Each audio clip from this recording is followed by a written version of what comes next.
So, good evening guys. So, uwan na pud no, pero di ka po nahadlang sa atong pag-share karon. So, we are about to read, no?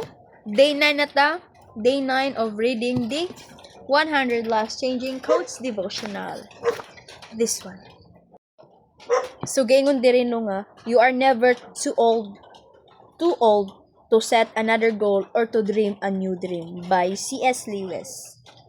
You are never too old to set another goal or to dream a new dream. So, dili pa ka ang katiguang na or arang kakaraam na para mo set na pug another goal na pud or dream nimo para mo kuha og bag-o nga dream, no, by Lewis. So ingon diri nga God's plans for us are not limited by age or past experiences. So kanya to mga past experiences dili ini siya atong himong base or atong himuon nga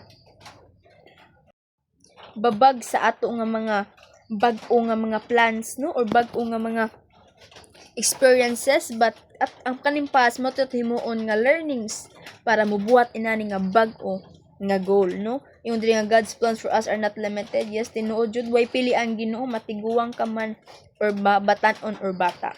No matter where we are in life, He continues to inspire new dreams and goals in our hearts. So ang Ginoo naghatag gihapon nato continuously to inspire sa atong mga bag-o nga mga dreams, sa atong mga pangamdoy sa goal sa atong nga kasing-kasing. Trust that God's purpose for you is still unfolding and let Him guide you toward fresh and exciting opportunities. Now, let God nga mugiya sa imong kinabuhi. Let God nga muhatag nimog opportunities nga exciting pa, cause we know nga ang Ginoo muhatag og plano da kanimo, muhatag og blessing da kanimo dili direct but indirect way, di ba? Anong makapangutan nata every time og dili ta maka hunahuna nga na plano na dito sa Ginoo, blessing na dito gikan sa Ginoo, kay ang Ginoo di jud siya direct na muhatag but indirect way. That's why maglibog jud ka sa Ginoo, di jud ka katungkad sa mga plano sa Ginoo. Dasip ko galingon. So giingon diri sa Isaiah 46:4 nga, and even to your old age I am He, and even to hoar hairs will I carry you. I have made and I will bear, even I will carry and will deliver you. Sabi siya pa, ug bisan hangtod sa kagulangon ako mao siya, ug bisan hangtod nga ang buhok mauban na ako mo sagakay kaninyo. Gibuhat ko na og akong paggasagakayon, oo, ako magadala og magaluwas. So in short pa, even to your old age and gray hairs, I am He who will sustain you. So bisan pag matiguang na ta, bisan pag gray na atong buhok sa color sa atong buhok, ang Ginoo siya gihapon, cause God is infinite. So ang Ginoo naagihapon to sustain us sa atong mga panginahanglan, sa atong mga needs, sa atong kinabuhi adlaw-adlaw, no.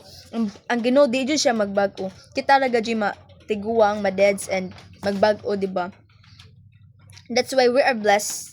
That's why us dapat jud ta atoy open ang atong kasing-kasing para i-let ang Ginoo to control us, to control our life, di ba?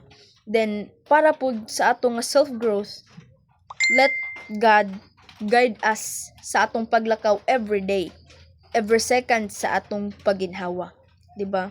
Ang Ginoo way kabaguan din. Ang Ginoo dili na diya mopakyas sa iyang pulong, di siya mapakyas sa iyang mga promises diri kanato. That's why trust God, and ilabi na let God to guide you and let God overpower you or control you sa imong mga kinabuhi o sa imong mga paglakaw and experiences sa imong kinabuhi.